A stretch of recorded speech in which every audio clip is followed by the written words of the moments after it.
essentially abandoned by her own family and grew up largely in the streets. Her psychological situation is very, very different from the average person's. Callan says with few solid relationships, Bjorny was terrified of losing her friendship with Aurora, the big sister figure with whom she'd had that fight. A fight which he says is the key to understanding the whole story. She was just mad at me. But when you told the lie to her the first time, that night, she was then not mad at you anymore. She was not mad at me anymore because she felt sorry for me. And you wanted that. And that's what I wanted from the beginning. Eventually, news reaches the man imprisoned by Bjorny's lies. For William McCaffrey, her confession is an act of God.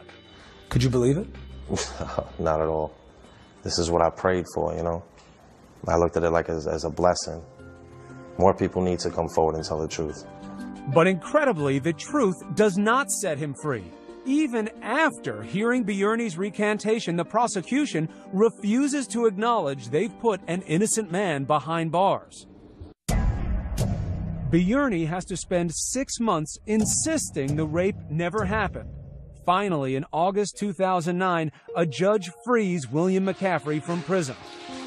After wasting nearly 4 years of his young life locked up for a crime which never occurred, McCaffrey is reunited with his family. Thank God. He's home. Could you believe it? It's surreal, you know. I was just happy that I was going to be able to be home, eat dinner with my family. McCaffrey's conviction is overturned, and the court apologizes for the injustice. Now, it is Bjorny's turn to face the wrath of the New York DA. After all, she's committed a terrible perjury. Still, her lawyer asks for mercy. Bjorny was a woman with no prior criminal record, and she had had the courage to come forward. And then the stakes get even higher. Just a month before her sentencing, Bjorny gives birth to her second son, Daniel. My son, oh my God, he's everything. But despite all that, the court has a hardened heart. And where are we doing this interview? In jail. And how long are you going to be here? They gave me 1 to 3 years. Throughout the ordeal, Bjorny's husband, Julio, has stood by her side. It was incredible, but my husband never judged me, not even for a minute. But with a felony conviction, Bjorny is now at risk of being deported back to the Dominican Republic, torn from her family. If you hadn't said anything, you'd be home right now. I know, I don't regret it. You'd be with your kids right now. I understand, but I don't regret it because I see the truth. I did what I had to do. If I have God in my heart the way I have it, there's no way for me not to feel this peace that I feel now. William McCaffrey has found a measure of peace as well. Despite all his needless suffering, he is still capable of an act of grace, forgiving Bjorny Peguero. I just wish her well. How could you have not been consumed with hate for the person that put you there? You know, hate's not a good thing, you know. It kind of contaminates everything in your life. So if you end up hating, you know, everything else is going to go wrong. You got to forgive.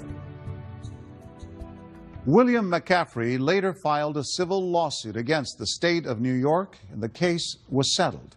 He also filed a federal lawsuit against the city of New York for violation of his civil rights. The city is contesting his claims, and the case is, as of 2014, still pending. Bjorny Peguero was later released from prison in 2012, deported from the United States, and sent back to her native Dominican Republic. I'm John Quinones. Please join us next time for another edition of 2020 on ID.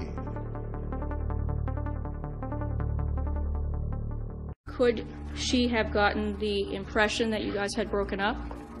It was an argument, so yes. Then Justine takes off into the Montana night, and the wave of threatening text messages begins. But you were concerned enough to try and call her several times, and you got no answer. Yes. Did you indicate whether or not you had a concern that she had possibly hurt herself? Yes.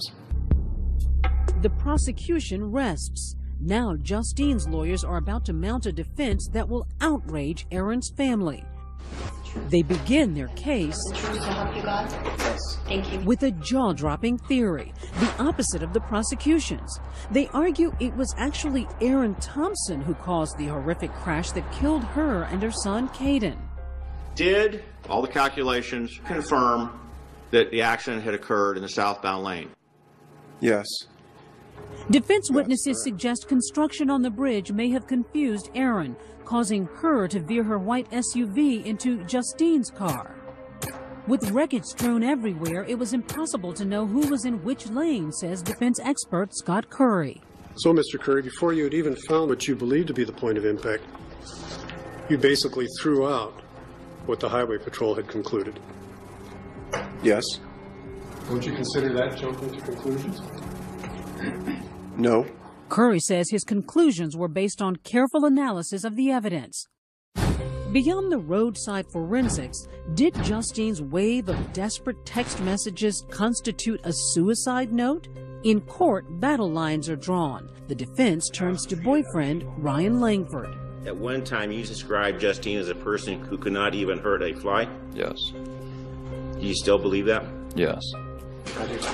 Then, a protective father, Randy Winter, boldly defends his only daughter. She did well in school.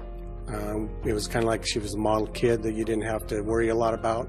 She wasn't into drugs, she wasn't into alcohol, anything like that. Has Justine at any time prior to March 19th of 2009 ever act as if she was depressed? No. So why would this straight-A sophomore suddenly threaten to kill herself? I believe the communication was conversational. It did not, in my opinion, constitute a suicide note. Enter defense psychologist Scott Poland, a national expert on teen suicide who examined Justine's texts. I suspect that all the adults here would be quite surprised to know how many times young people talk about death, suicide, killing each other, and we have to be careful not to take it out of context. I do believe it was an accident. I don't think that Justine Winter intended to kill herself.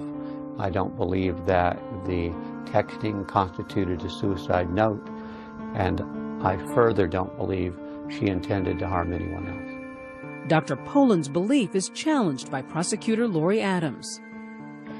Dr. Poland, let me get it straight. Nobody knows what Justine Winter's mental state was on March 19, 2009, correct? Correct.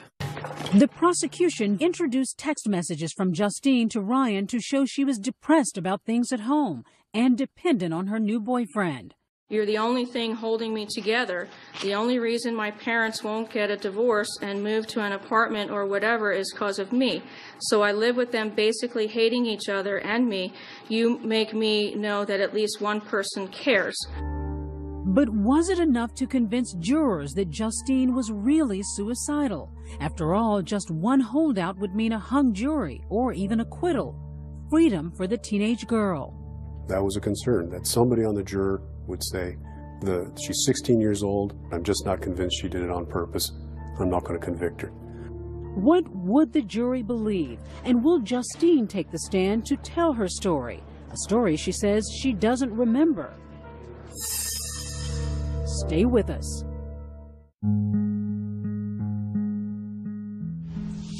Throughout her 9-day trial, accused killer Justine Winter, now 17, sits silently, her face betraying little emotion. When you sat in the courtroom and you looked at Justine, did you see remorse? No. That's the thing that our family is missing from her. I think she's just in denial. What do you think was going on with her? I don't know at all, because I saw the lack of remorse too. I just didn't understand it. I don't understand it to this day. She was numb. I mean, and I understand that. We were all kind of numb sitting there. Now the defense must make its toughest decision, whether to have Justine tell her story in court.